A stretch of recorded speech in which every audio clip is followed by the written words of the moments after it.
Let's check in with the doc and look at things with a wider lens. Pastor Richards on OMG. Like we always do right about this time. Making way for Dr. Richards here on OMG in the morning. If you're celebrating your birthday today, happy birthday to you. Nice to have you locked on. Nice that you could make OMG part of your morning ritual. Let's see if Dr. Richards is on the line. Good morning, Doc. How are you? Hey, Mario, what's up? All alone on the microphone, buddy. Oh, everybody abandoned you? No, you weren't all alone. You had Stephen this morning. That's true. You're either a brave man or... Anyways, you know when Stephen comes on every morning, that you get everything that comes with Stephen. Oh, my gosh. I'm still spinning from the wake of what I don't he think he believes in filtering too much what he says. Well, that's good. He has a brutal honesty, and it bothers some people sometimes. But I say if you have an issue with what he says, if what he is saying is wrong, then point out. I'm not speaking to you, by the way. I'm speaking just generally. If he says something that is wrong, then get your facts together and correct him. If he says something that is right, but he does not say it in a way that is helpful, then affirm what he's saying, but then help along what he's saying. But generally, for whatever it is worth, you know for sure that every time he comes on, he is really going to light up the switchboard or cause a spark and just make people think. So, and it is pushing people to think. Even when you aggravate them and annoy them, it's pushing people to think that bad a thing. I'm just asking you. I like thinking. I like saying, I've grown accustomed to the old saying things that make you go, Also, but also the interaction, the interplay between both of you earlier. I think it was before 8 o'clock. Whenever you were talking about Bill Cosby. That's right. Well, Eric Williams. I was very. I thought that refreshing also that your breadth and of things. You're a deep guy too, man. I know. I'm not just a pretty face. Of your mind. Doc, I'm going to have to stop saying quotable things around you because you always hold me accountable. I'm a good listener, man. I'm a good listener. And I like listening to people who reason because if they just scratch things. You know what I said? I've said it all along. You scratch it off the head, top of your head, it's going to be dandruff. So give me some meaty stuff that comes from deep within the store, which is why I mentioned Cornel West the other day, and he's so liberal. I don't really agree with. I don't agree with a lot of what he says because it's too liberal for my taste. But he is a deep thinker, and so even when I don't agree with him, it provokes me to, and even acts as a catalyst for me to start thinking in a different direction. So I appreciate the depth of his thought and the engagement that I can have with him. Now, those are just opening salvo. But and I deliberately this week chose to talk about racism and its application for St. Vincent. I don't want to talk about racism in the United States singularly, but bring it home here in St. Vincent. And I've been talking about individual racism, and there was a reason for that. And I got some pushback because people, you haven't said anything about systemic racism, and I haven't said much about systemic racism, to be sure. But I was making a point. The reason why I was hunkering down for a couple of days on individual racism is the fact that we have people who are calling out both individual and systemic racism in the wake of what happened in the United States with George Floyd. And I'm like, and I hear people right here in St. Vincent, calling it out, and shaming it and all of that, which I've said, yeah, you should. Right. But at the same time, Mario and I've said it, I was like, understand what individual racism is, and take away the term racist, and understand what is at the core of racism, and ask, which I said what the three things were. I said this attitude and tendency to stereotype, to have certain built-in prejudices, whether it is based on where people come from or not just skin color, but I mean, you prefer people on their political affiliation or whatever. We have prejudices, and then I mentioned the discrimination that comes with that. And I said, no, those three things are at the core of, listen to me, individual racism. But they are also at the core of a lot of things that we do. And I can't speak for people, so I question myself. And I ask myself, do I stereotype? And I know the answer. Do I have prejudices? And I know the answer, Mario. Do I act in a discriminatory fashion? And I know the answer. So then I ask myself, what makes me different, therefore, to those that I would want to condemn? So I just wanted people, because the Bible does say, before you, it's not that there's not a little speck in somebody's eye, but before you pick the stuff out of somebody else's eye, deal with the stuff that's in your own eye. That's what I get. So I didn't find a pass, therefore, in being able to call out and condemn somebody's blatant racism, and at the same, which I should call out. I keep saying which I should call out, but at the same time ignore the similar tendencies in myself. Now that is the very definition of hypocrisy. Right. So I pushed those buttons yesterday, and you know, to be honest with you, I had a lot of feedback again, and let me go ahead and say I appreciate. There's some people who have been listening to my programs and all, and I never know that you were listening. So I'm so happy to know that you were listening, and I really loved it. I'd be lying if I didn't say that I love the feedback, and I'm not humbled by the fact that you are listening and giving thought to what I say. I really appreciate that.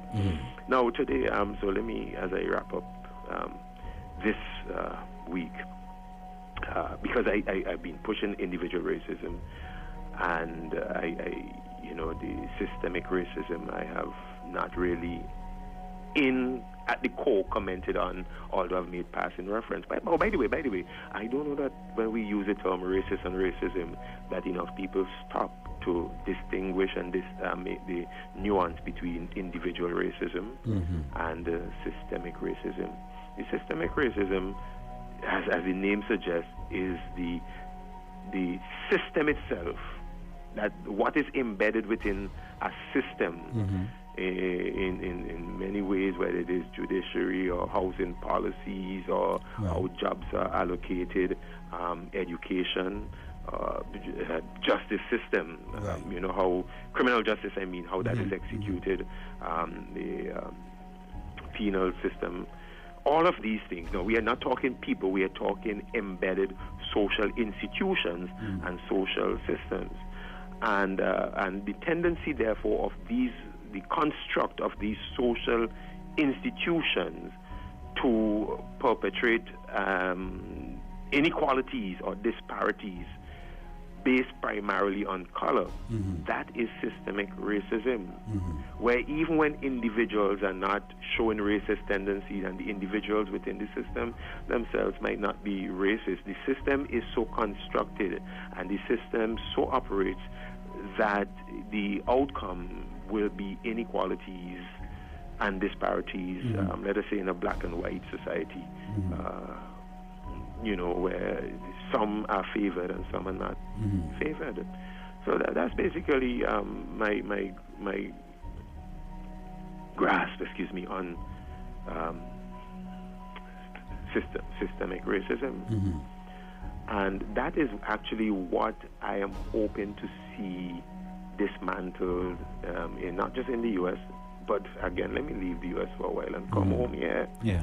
And though we won't call it systemic racism, just take the very definition of the thing and ask yourself if we have a past here in St. Vincent. That's just a question. That's just a question, Mary, because people don't like me to make statements. So, do we have systems in St. Vincent and the Grenadines? This is not political. This is not political. Because one party did not build the culture of our organizational culture, our institutional culture. One party has gone there and met policies and everything in place. Yes, they have added to it, but so this is not political. So let's ask the question and leave politics out. But do we have systemic disparities, might be a better word, here in St. Vincent?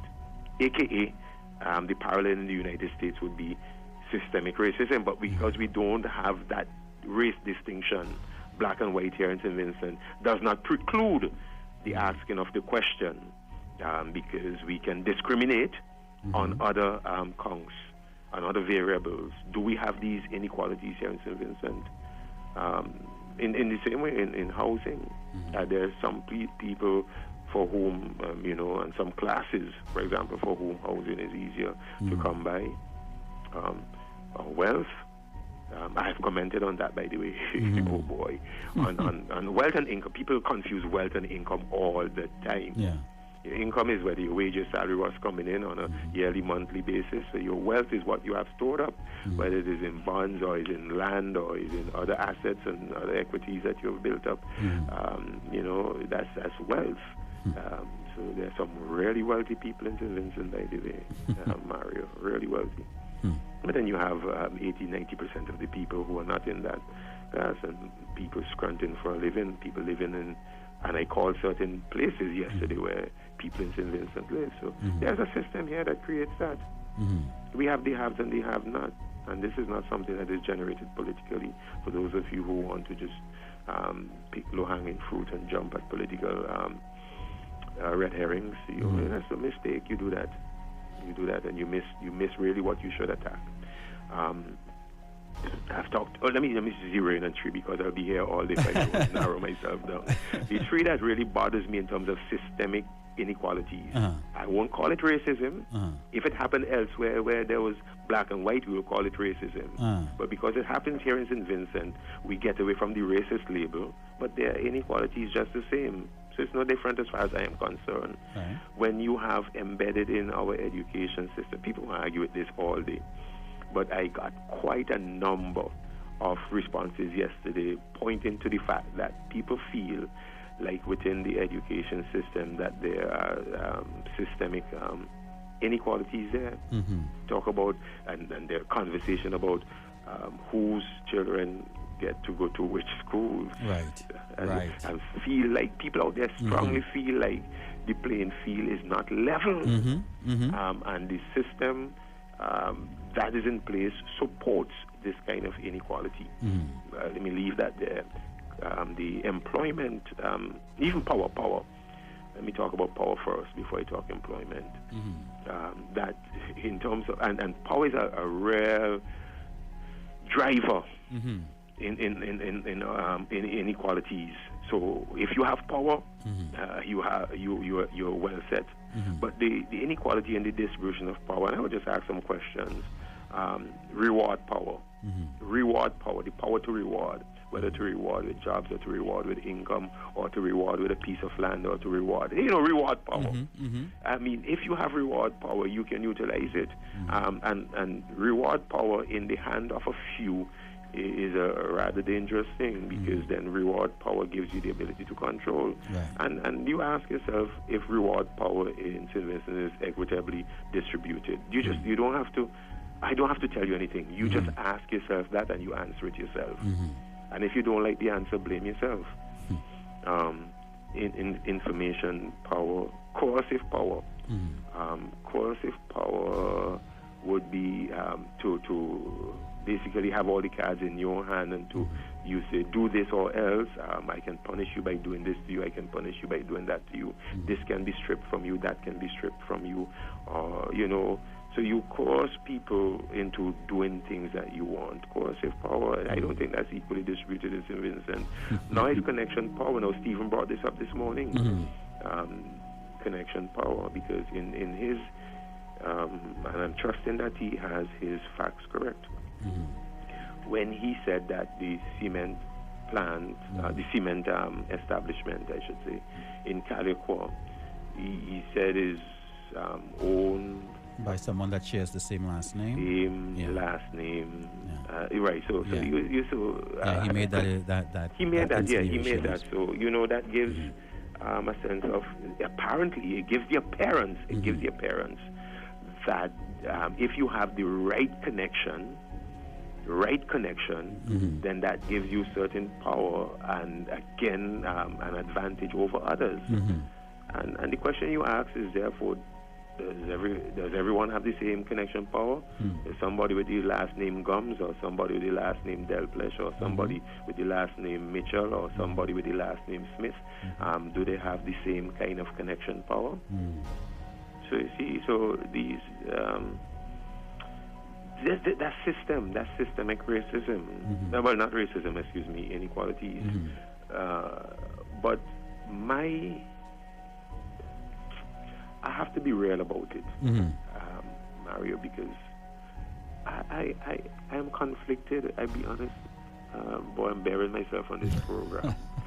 But I am honestly, y'all bear with me, please. I'm trying to be so honest. I am conflicted about inequalities and whether, and I have asked myself, to what extent do I really want an equal distribution? And I think I have to answer that. Oh gosh, the flood of comments are going to come back. But I have to answer that I am not all over the top with totally getting rid of all the inequalities, Mario. I'm surprised you didn't ask me why. Well, I was just about to ask you to explain that. Like you're not totally on board with getting rid of all the inequalities. I am more with eliminating excess and narrowing the gap, rather than eliminating in Robin Hood style, using the Robin Hood paradigm, rob from the rich and give to the poor. Yeah. I believe in reducing the gap between the haves and the have-nots and stuff like that. But because as somebody was taught economics for probably nearly 20, I don't know how many years I taught economics, but I mean, I understand the mechanism, and I understand the driver that is contained in the inequality. In a more socialist system, for example, where the market forces are held at bay, then you really have a redistribution. It's an artificial redistribution. I hope I'm not losing you all on this. It's an artificial redistribution of income, resources, and wealth, and in such a way, I find, as to create a disincentive to effort. Anytime, I really hope I'm not losing you guys on this. Anytime you have that kind of inequality where there is not a wide gap between where you are and where you want to be, then there is nothing to reach towards. There is no other. There is no next level to push for. If, for example, in one of the methods that have been used to redistribute income is regressive taxation.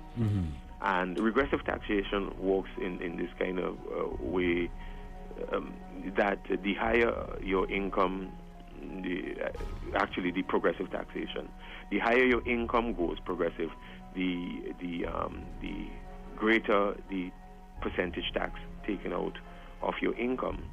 And that way you can tax the rich and tax those who accumulate wealth through capital gains tax, through other forms of taxation. You tax the wealth of people, and you redistribute. You use that taxation for social services, for community projects, for the community development, and for welfare, etc., etc. You use that, right? So what that happens now, it puts a cap on how wealthy you can become. And once you begin to do that, there's a disincentive, I find, for people to really drive and to utilize their acumen to get rich. And so I find that inequality is a necessary thing to give me a next level to push for. But isn't that kind of like a carrot and stick scenario? In what sense, Mario? Because I'm sure you get what I'm saying. Mario, if there's no next level, if there is not a next level of income, if there is not a next stage up, then what are you striving for? If you eliminate the gap, Yeah. well, if you totally in at its extreme, at its extreme redistribution, really totally removes the gap. It makes it makes people, it removes the upper class income class, it removes the lower income class, and puts everybody middle class. Now you have no drive because you have an artificial barrier that keeps you in check every time you push to, so there's nothing to put. I don't know that I like this. I've never, because I've always subscribed to the notion, and probably stupidly so, that people should have an even footing, and should be, and everyone should have a proper distribution. But I've never thought about it as a motivator to get to the next step. The inequality is a motivator, and also it rewards. It's artificial reward for people who don't drive themselves, and it is an artificial punishment. It's a real punishment for those who really drive themselves. And the angst that, for example, is in the United States right now, the angst that is created in the wealth tax and taxing the higher income earners and the upper class. The angst that is created is that they have worked hard, and they have been, used their initiative to get there, and their hard work is going to be punished in order to basically accommodate those who may not have worked as hard. Now, I don't agree with that argument, but I can see the basis for that. One more thing, Mario, because again, I get into these things that I didn't intend to, and I begin to really go deep. So I'm saying that the inequalities that are systemically produced, and based on racism or other things, I decry them, but at the same time, I don't want an excessive recorrection and this is not popular, but I believe in removing the excesses, reducing the gap, but don't overly punish those who are in the top level, and don't overly reward those who are in the bottom tier. One more thing. Because I'm going to run out of time, but I'm hoping I'm making people think, because everybody clamoring, equality. Think about what equality means. Equality is a disincentive. I've often said it. I'll say it again. Equality is often a disincentive for growth. But then, what is the other end of the spectrum in relation to that? Meritocracy. Now, meritocracy is again quite different from the artificial inequalities where you chop off incomes at the top end and reward incomes at the bottom end. Meritocracy just say let the system run and distribute the goods, distribute the jobs, distribute the power, distribute the economic opportunities, distribute all of these on the basis of merit. On the basis of merit. But what that does, and I will end with this, what that does is that it creates it just makes the problem worse. Because if the merit is education or educational acumen and degrees and preparation, there's already a systemic disadvantage for some people there, so that some people are always going to be more educationally prepared for job, and if you reward on the basis of how prepared you are, then it's just worsening the situation. If you ignore social determinism, you ignore that some people will never get to the point where they can merit the jobs and merit the housing and merit the wealth and merit it. The long and the short of what I want to say this morning. Those benchmarks. That's the problem. Who determines those benchmarks for merit? The long and the short of what I want to say this morning, I've been trying to say all week. It is easy to get emotionally stirred because of the angst that is embedded within any discriminatory practice, racism, and all of that. It's very provocative, and we get emotionally stirred. And I happen to believe that these are issues that have to be well thought through, so that our emotion, and let me make that again something that we all have, that our emotion does not get in the way of our reason. So let's think this through, people, before we begin to... For example, let me show you one a classic example. I heard Stephen mention it this morning. Defund. Defund the police. No, what you're saying there is that we embed within the justice system and the system for enforcement systemic racism. So the way to approach it, especially when some police are supporting George Floyd, let's defund the police. In that, and that is a way of attacking the system, weakening the system and addressing the systemic inequality. But that is a situation in which your emotion over the issue is getting in the way of your reason. And as much as I want to, get on board with the protesters, when I say protesters in terms of their feelings, sympathizing with all of them, I know that there is a danger there on these volatile issues where our emotion can get in the way of our reason. So let's pause, think things through, and make responsible statements and responsible reaction. And then, having said all of that, I still believe that, and I said that to somebody this morning, I am really worried about those who want to change the system. Change the system is systemic. I just happen to be an old timer who believes that the best change comes from the self. And the Bible says, examine yourself. Before we judge others and before we decry others, examine yourself. And I believe if we initiate and begin change in ourselves, then we are going to see social change and systemic change. Think about what I shared today. I hear you. Have a good one. Thanks a lot, Doc. Let's check in with the doc and look at things with a wider lens. Pastor Richards on OMG.